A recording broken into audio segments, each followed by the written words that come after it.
Assalamu алейкум, кадырман калайык, бар болуңуздар, назарыңыздарда кайрадан бабаларыбыздын баяны. Бүгүн мен сиздерге Семетей эпосунан 4-чү көрсөтүүнү айтып сунуштамакчымын. Азыр эми бир аз убактыңыздарды бөлүп, биздин көрсөтүүнүн демөөрчүлөрүн айтып кетейин, андан кийин кепти улайбыз туугандар. Биздин Семетей баяны көрсөтүүбүзгө көптөгөн көмөгүн берип, демөөрчүлүк кылып жаткан Жогорку Кеңештин депутаты Шайырбек Ташиев мырзага ыраазычылык айтмакчымын. Ошондой эле Жогорку Кеңештин депутаты Алишер Козуев мырзага ыраазычылык айтмакчымын. Мирлан Самыйкожо уулуна ыраазычылык айтмакчымын. Дагы бир демөөрчүбүз жеке ишкер Осмонбеков Алибек мырзага ыраазычылык айтмакчымын. Дагы бир ыраазычылыкты ишкерлер Эркинбек Калыгулов жана ошондой эле Аю Грант компаниясынын башкы директору Жайнак Үсөн мырзага айтып кетмекчимин. Барыңыздардын иштериңиздерге ийгилик каалайм. Сиздерге алкыш, урматтуу биздин колдоочуларыбыз. Эмесе туугандар, кепти улайлы. Каныкей менен чыйырды Семетейди бооруна басып, таластан эптеп, септеп, ыйлап, сыктап олтуруп, качып, тетиги Гүл Токойго жетишкен болчу. Гүл Токойго бир түнөп, Каныкей эртеси таң заарда жүрөгү ушунчалык түрсүлдөп, түпөйүл болуп койгонду. Ойгонуп эле эки жагын карады. Аттарга көз чаптырса, аттар кадимкидей кубатына келип тоюнуп калган. Тетиги Гүл Токойдун шыңгыраган булагынан ичип, суусундарын кандырып калган.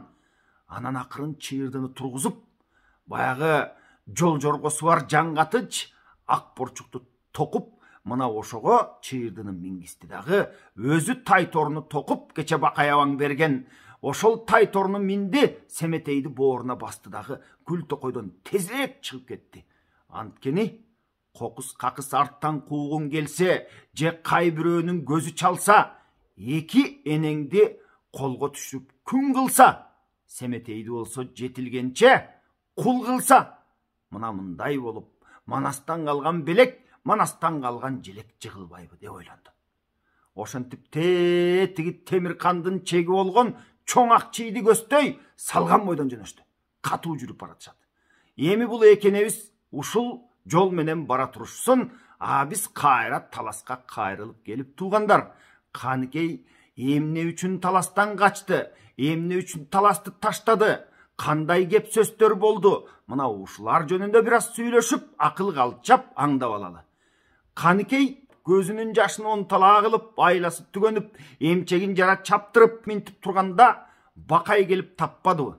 Болбосо Бакай тетиги алыстагы Бек жайлоо дегендин Бешташ деген жеринде болчу дейт. Таласка түшпөй, таластан окчундап какас жүрүп алды эле дейт, сыртын салып. Анан ошол баягы Семетейди бир жыттап кетейин, Каныкейден кабар алайын, чыйырдыдан кабар алайын деп келип, буларды таппай манастын ордосунун кыйраганын көрүп үрөйү учуп, анан эптеп, издеп жүрүп Каныкей менен чыйырдыны тапты эле. Эми мына ушул жерде эмне сөз болду, мына ушуларды айтып берейин. Бая Бакай жаны кейип, анан жол азыгын, гүл азыгын камдап берип, тетигил тай тору деген күлүктү Каныкейге мингисти. Тай торуну болсо Бакайга убагында кошой абаң белек кылган экен, тартуу кылган экен. Мына ошол кошойдон келген тай торуну Каныкейге мингизип, андан кийин чыйырдыга эми жол жоргосу бар жаңгатынч деп ак борчук деген атты мингизип, муну ушинтип жолго чыгараарда, Каныкей тетигил Темиркан атама барбаймын. Андан көрө Сарыарка кирип кетейин, болбосо Анжиянга жетейин, болбосо Самаркандагы Санжыбек мына ошого кирип кетейин, болбосо тетигил Орчун, Кокон, Маргалаң мына ошо жака жетейин деп өзүнүн пикирин айтып калды. Бакай жок ал жака неге барасың? Андан көрүп тетигил Темиркан атаңа жет десе тил албай турат. Бакай күйүп өрттөнүп кетти. Анын себеби бар болчу. Азыр биринчи Бакайдын эмне деп жатат, мына ошол сөзүн сиздерге китептен окуп берейин. Тил албаса Каныкей, мен тирүү гана жүрбөй өлөйүн, акылдаш манас мында жок, дүйнө гана жүзүн көрөйүн. Эми карап туруңуздар туугандар. Манас атабызды көбүнчө биздин азыркы замандаштарыбыз ойлонушат. Бул баатыр кылычын кынынан сууруп эле айкырып жоого тийген, муну ушундай баатыр мүнөс адам болчу дейт. Ал эми Бакай атаң эмне деп атат? Акылдаш манас мында жок дейт. Олуя манас мында жок деген сөздөр бар. Демек, Манас атабыз баатырлык эле эмес, Анын эрдиги шердиги элемес, ал өтө акылдуу, өтө мыкты, акылгөй адам болгондугу тууралуу Бакай атаңдын сөзүнөн байкасак болот. Дагы улайын. Береним гана Манас өлбөй кал, бек туткун түшүп талаада, мээнетти гана Бакай көрбөй кал. Асылым Манас өлбөй кал, ардакты Бакай көрбөй кал. Жан деп Кудай жаратсаң, бул өңдөнгөн кордукту мындан кийин бир Кудай пендесине бербей кал. Кабылан Манас өлгөндө, кайгыны куужан көргөндө, өлбөй жүрөм жан үчүн, өлбөй тирүү жүргөнүм бир семетей бал үчүн, деп Тетигил Каныкейге бир аз жеме аралаштырып айтып атат. Эй, мен эмне үчүн өлбөй жүрөм? Тетиги колуңдагы семетей бала үчүн, ошол Манастан калган белек үчүн, Тетигил Манастан калган желек үчүн жүрөм го, өлбөстөн. Болбосо Манастын артынан кете бербей бул жерде эмне иш кылып жүрөм деген сөзүн айтып атат. Кетпей тирүү жүргөнүм бир Каныкей сен үчүн, агарттың эй быйыл чачымды, азап кылдың эй башымды, бөлөк кылдың көөнүмдү, акыл айтсам тил албай, Каныкей кулунум ашкере бурдуң көөнүмдү. Кайнаттың балам айганымды, көп жалынсам тил албай, күйгүстүң менин жанымды. Эмне үчүн мынтип айтып жатат? Тетиги Сарыарка кирип кетем деп атат. Темирканга барбаймын, Санжыбек Тетигил Самарканды башкарат, мына ошого барамын деп Каныкей башка сөздү сүйлөп жатат. Анан Бакай Каныкейге ошондо мынтип айтты. Эй Каныкей балам, сен мейли Тетигил Самаркандагы Санжыбекке барарсың. Болбосо Орчун Кокон Маргалаң бул жака барарсың. Болбосо Тетиги Сарыаркадагы Көкчөнүн жерине барарсың. Көкчөнүн уулу Үмөтай Манас атамды Кытайга баштап барып өлтүрүп келди деп өчүн алганы жүрөт. Кунун кууганы жүрөт. Мына ошого барсаң, алдагы колуңдагы семетейди оңдуруп коёбу, өзүңдү согулуп коёбу. Самаркандан көргөн күнүң да ошол болот. Орчун Кокон Маргалаңдан көргөн күнүң да ошол болот. Манас баягыда 13 канды Бейжиңге баштап барганда, ошол 13 кандын баардыгынын эле ошол Манастын артынан ээрчип баргысы келди дейсиңби? Анын бир тобу ошол Бейжиңде кырылып калды го. Анын туугандары Манастан кун кууганы жүрү го, деп мындай сөздү айтканда, анан Каныкей өзүнө келди. Анан Бакай айтты. Не болсо дагы Тетигил Темиркан атаңа жөнө деди. Ал эми Каныкей энебиздин эмне үчүн атам Темиркандын алдына барбайм дегенинин себеби мындай экен. Бая Алмамбет Кытайдан чыгып Көкчөгө келет. Көкчөнүн дейт ошол колунда жүрүп, анын жанында жүрүп, Көкчөнүн сандыгын алтын күмүш зарга толтурду дейт. Керегесин май кылды, Көкчөнүн айылын бай кылды дейт. Алмамбет Көкчөдө мына ушинтип жүрүп, анан Көкчөнүн жанындагы Көкчөнүн кошоматчыларына сөз тийбей, кеңеште жок, кепте жок болуп калып атпайбы? Андан кийин Көкчөнү атайын кымыстын тундурмасын берип кызытышып, булар Алмамбетти жамандаганда. Көкчөнүн аялынын аты Агыркеч экен. Бул Каныкейдин бир тууган эжеси болот, туугандар. Мына ошол аялы өзгөчө акылдуу экен.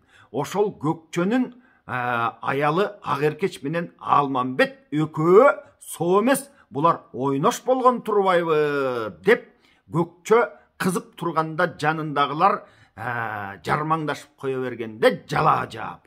Алмамбетти Көкчө чакырып алып, анан кийин Кытайсың, сен эмне жүрөсүң бул жакта? Тентиген Кытай, шүмшүңдөп бул жерде эмне иш менен жүрөсүң? Ай бул Кытайды кеттегилечи деп Көкчө оо жоктонуп жатып, анан Алмамбет катуу таарынып, камчы менен Көкчөнү сабап, калгандарын кылычтын тетири жагы менен чаа уруп, ал жерден чыгып кетти эле Көкчөнүн Сарыаркасынан.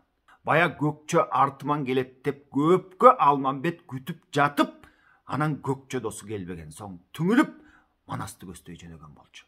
Аны чыгып баратканда жанагы Агыркеч Көкчөнүн аялы айтты эле, таласта Манас бар, кадырыңа бир жетсе ошол жетет деген да. Мына ошондон тартып, таарынсаң таласка кет деген сөз бар, туугандар. Бул баягы Каныкейдин Темиркан атасына эмне үчүн таарынды эле деген сөздүн чечмелөөсү, туугандар. Ошондуктан жакшылап угуп алыңыздар. Алмамбеттин Көкчөдөн чыкканын Манас угат. Уккан соң Алмамбеттин жолун утурлай тосуп, анан чубак, сыргак жана башка чоролорун баш кылып айтат. Тигинде Алмамбет келе жатканда катуу барып алдынан чаап алчыдай болуп тососуңар. Алмамбетти бир байкап көрөбүз дейт. Андан кийинки чоролорун айтат: силер Алмамбет келе жатканда бириң тогуз коргул ойноп туруп алгыла, бириң орду ойноп туруп алгыла, бириң ат аркандамыш болуп мындай баскыла деп Алмамбетке көңүл бурбагыла дейт. Эгер таарынып кандайдыр бир көңүлү кала турган болсо, көңүлүн мен өзүм алып алам, силер мен айтканды кылгыла деп коет да. Анан өзү болсо тетигил бакай абасы менен кошулуп, анча-мынча чоролору менен хан чатырдын ичине кирип жан баштап кымыз ичип олтуруп алышат.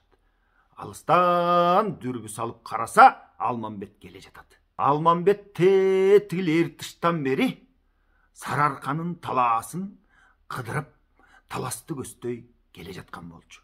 Келгиче аты ыргайдай, өзү торгойдой болуп, эриндери кесилип, суусап, алдан кетип, шайоо келе жатты.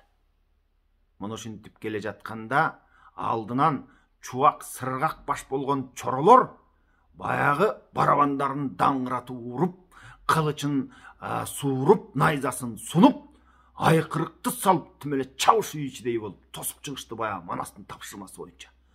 Алмамбет ал чубак келетабы, сыргак келетабы, кемиси келетат, көңүлүн да буруп койгон жок. Атынын үстүндө алыскы мунарыкты тиктеген тейинде бастырып келе берди. Тетигил чубак бош болгон баатырлар Кытайдын шаштысын алган, тетигил сыргак болсо Коңурбайдын шаштысын алган. Мына мындай баатырлар Алмамбеттин жанына жетип барып, Алмамбеттин сүрүн, анын түрүн көргөндө кол салмак түгүл, айкыры уруш салышмак түгүл артынан ээрчип калды дейт. Алмамбет дей бирин байкап койгон жок. Ошентип бастырып келе жатат. Жанагы Алмамбет келгенде байкамаксан болуп, бир жагыңар орду ойноп, бир жагыңар тогуз коргол ойноп, кайбириңер ат жетелеп тетигинден нары баскыла деген аскерлер байкамаксан болбой эле Алмамбет аларды байкабай өтүп кетти. Түз эле кан чатырды көздөй аттуу кирип барарда алдынан 60 тил билген Ажыбай тосуп чыгып: "Алмаке, биздин төрөнүн алдына аттуучан эч ким барчу эмес. Сен аттуучан барсаң, биздин башыбыз кетип калат Алмаке. Ошондуктан кадырың жан болсун. Мүмкүн болсо биздин хандын алдына аттан түшүп бар" дегенде Алмамбет мына ошол жерден: "Кантсе дагы тетиги Кытайдан чыккан Канзаат эмеспи? Сары алтындан салдырган тагы калган Кытайда, сары талдан салдырган тамы калган Кытайда."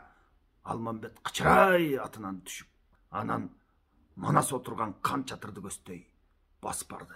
Учурашып кирип, алиге алынган соң төр талаштыра өтүп барып, Бакаябаңдан өтпөй тизе тийиштире отуруп калды дейт. Баятан бери баарысын байкап турган Манас Алмамбет отурган соң баатырга кымыз алып келгиле деди. Ошондо Алмамбетке кымыз келди. Алмамбет мына ошол жерде кымыздан бир уурттап кырт эткире жутту да, ошол кезде көзү алачакмак болуп, башы айланып, өзөгүнө түшүп кетейин деди дейт. Сыр бербей, токтоо салабатынан жаспай олтурду. Баатыр: "Албайсызбы кымыздан?" дегенде: "Аларбыз" деди. Эгер башка бирөө болгондо, мүмкүн баягы суусап келе жаткан, шайы ооп, карды ачып, мына мынтип келе жаткан адам болгондо мүмкүн сук-суңдап тамакка кол салат беле, же кымызды калтырбай ичип алат беле. Алмамбет баягы мырзалыгынан жаскан жок. Манас тетигил алдынан баатырларын чыгарса, аларды карабай койгонун байкады. Андан бери карата тетигил Манастын чоролоруна Алмамбет назар салбай, керек болсо аттуучан түп-түз Манастын алдына кирип бара жатканын байкады. Баятан бери Манас атабыз жанагы Алмамбеттин астынан айкыртып, найза сундуруп аскерлерди бекер чыгарган жок. Андан бери келе жатканда тетиги баатырларын, чоролорун Алмамбетти байкамаксан болгула деп бекер айткан жок. Андан бери жакта аттын үстүндө келбей, мага аттан түшүп келсин деп бекер айттырган жок. Анан кийин Алмамбет дагы Бакай атаңдын жанына барып, башка чоролордон өйдө өтүп туруп, Бакайдан өтпөй тизесин тийгизип Бакайга бекер олтуруп алган жок. Алмамбет Манас менен мына ушинтип сүйлөшүп атат экөө. Тетигил баатырлар алдынан чыкканда ошол жерде мушташып, ошол жерде тиштешип калса, башкасын болмок. Андан бери келе жатканда байкамаксан болуп тетиртиктеп турган чоролордун жанында буйдалып калганда башкасын болмок. Андан бери келе жатканда атынан түшпөй манастын алдына келгенде башкасын болмок. Андан бери боз үйдүн ичине киргенде бакайдын жанына отурбаса дагы башкасын болмок. Андан кийин колуна кымыз сунду, кымызды шалпылдатып, уурттап, жутуп ичкенде анда башкасын болмок. Мына ушунун баарынан өткөн соң, анан убакыт сааты келгенде Алмамбеттин сынынан Манас атабыз өзү өтүп жатат. Алмамбетке кеп айтты: "Баатыр, эгер макул десеңиз бизде калыңыз. Жок десеңиз сапарыңызды улаңыз. Жолуңузга мынакей" деп ак куласын тартуу кылып жиберди. Ушул кызматыңызды кылып жүрсүн деп чоролорунун ичинен төртөөнү берип жиберди. Ошондо Алмамбет: "Бая кайын көрсөм конормун, кайышпай кайын көтөрсө как ошондо болормун" деп кейип келбеди беле. Мына ошол Алмамбеттин сөөгү агарып кетти. Өзүнүн минип жүргөн ак куласын тартуу кылган адамга өмүр бою дос болуп, өмүр бою кушташ болуп жүрбөсөм кайда жүрмөкмүн башка деп Алмамбеттин ушунчалык жан дүйнөсү балкып, эргип кетти. Ошол Алмамбет Манас атабыздын жанында өмүр бою дос болуп, Манастын чоросунун бирөөсү болуп кызмат кылды туугандар. Мына ошол Алмамбетке тетигил Каныкейдин Темиркан деген атасынын колунда күлүк бар экен, ак тулпар деген. Мына ошол ак тулпарды сурап кел, Алмамбетке тартуу этели деп Каныкейди төркүлөтүп жөнөткөн экен учурунда.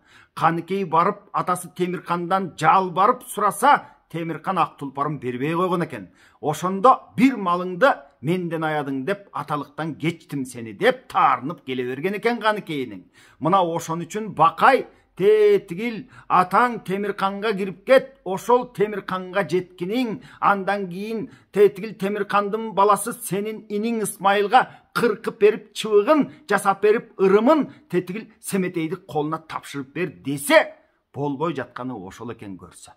Анан бакай жанагы сөзүн айтты да, тетигил Сарыаркага кире турган болсоң, Анжиян, Кокон, Маргалаң, тетиги Самарканга чейин кире турган болсоң, Семетей экөөңдү оңдуруп коймок беле. Кийинки кандар Манас өлдү, ал эми Манас менен чоң казатка кошулуп барган кандар да өлдү. Алардын бала чакасы кун куубаганда эмне кылмак дегенден кийин анан Каныкей туура түшүнүп, анан баягы таластан Темиркан көздөй, Букар көздөй. Эми дагы бир сөздү ушул жерде түшүнүп аңдап алыңыздар туугандар. Каныкей энебиз эмне үчүн таласты таштап Букарга качты? Тетигил Жакып 6 уулун чогултту дейт. Бак-Дөөлөт деген баягы экинчи аялынан Абыке биринчи уулу. Бул ак көңүлүрөөк болчу дейт. Андан кийин Көбөшү Манастын ордуна султан болуп шайланган өтө кара мүртөс кырс зулум киши болчу дейт.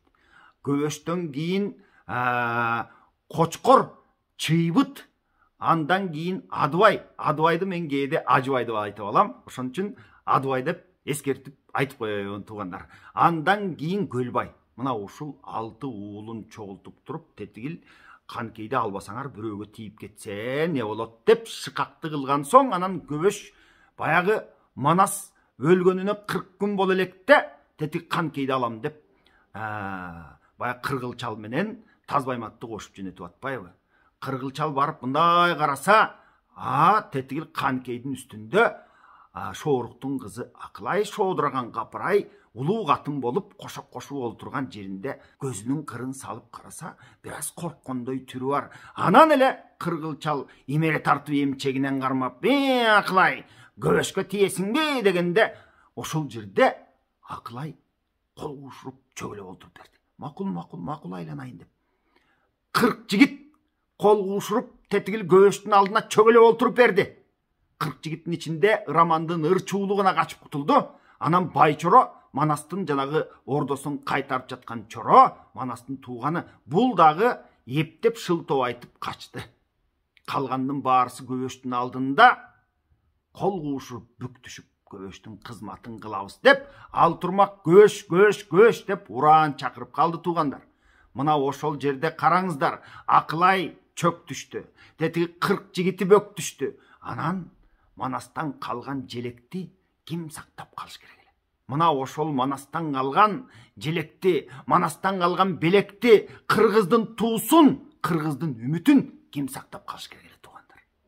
Ошон үчүн айтып жатпайбы? Бакай айтып атат, ал дагы Семетей үчүн эле өлбөй жүрөм дейт. Каныкей ыйлап жатат. Болбосо Манастын артынан эле кетет элем деп, ушул желекти, ушул Манасымдан калган белекти, кыргыздын үмүтүн, кыргыздын туусун, ушуну аман эсен 12 жыл багып, туура тарбия берип чоңойтуп келейин. Болбосо бул жерде жүрсө тетигил Манастан калган ал тарам уй артынан салбасын, уйчу кылып койбосун. Кой артынан салбасын, койчу кылып койбосун деп таласты таштап анан качты.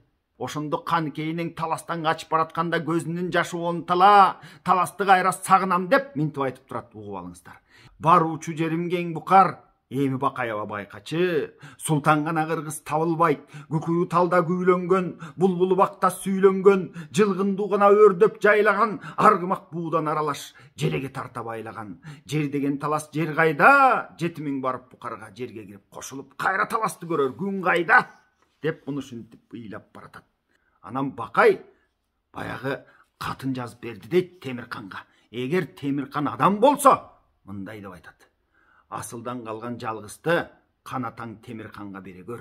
Киши болсо Темиркан Манастан калган бала деп, кирдүү кийим кийгизбес, кирдүү аяк четин тиштетпес, жетимдигин билгизбес, бирөөнүн тилин тийгизбес. Ошентип айтып Кан Бакай учурашып жетимге ушундай деп жесирге Кан Букардын шаарына, кайран Темиркандын баягы Букарасына Каныкей чыйырды Семетей үчөөнү аттап тондоп узатып ийди туугандар.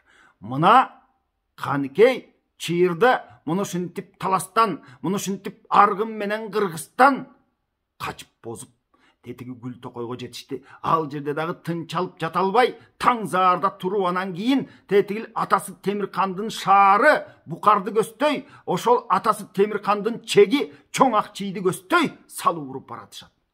Чоң Акчийге жеткенде караса, ошол жерде Каныкейдин бала чагы өткөн экен. 11-12 жашында ошол Чоң Акчийде кадимкидей көлмөгү болгон экен. Ошол көлү соолуп калыптыр. Тигилген багы бар экен, багынан мөмө жегендин баары Каныкейге батасын берип турушчу экен, багы соолуп калыптыр. Анан Каныкейдин баягы ичине бук толгон, көзүнө жаш толгон. Андан беш бетер ичи күйүп, каңырыгы түтөп, кайгыга батып, чыйыр денесинен сурап атат: айнанайын алтын жатын чыйырды апа, бул эмне болуучу? Муну ушуну жооручу деди. Анда чыйырды эмне деп кеп баштады. Аны эми мен силерге туугандар кийин көрсөтүүдө айтып беремин. Ага чейин баарыңыздардын аманчылыгыңыздарды тилейм. Бар болуңуздар. Урматтуу көрөрман, ушул сиз көрүп жаткан ар бир көрсөтүү биздин бабаларыбыз жөнүндө улуу баянды калкыбызга жайылтып, айрыкча кийинки муунга айтып жеткирип берсек деген биздин аракетибиз. Жаштарыбыз тегин таанып, нарктуу өссө деген тилек менен жасалып жаткан эмгек. Бул ишке сиз дагы салым кошуп, экрандагы М-банк номерибиз аркылуу бизге колдоо көрсөтсөңүз болот. Жалгыз аттан чаң чыкпайт дейт. Бизге сиздердин ар бир колдооңуздар чоң көмөк. Баарыңыздарга бабаларыбыздын руху ыраазы болсун жана баарыңыздарды Кудай жалгасын.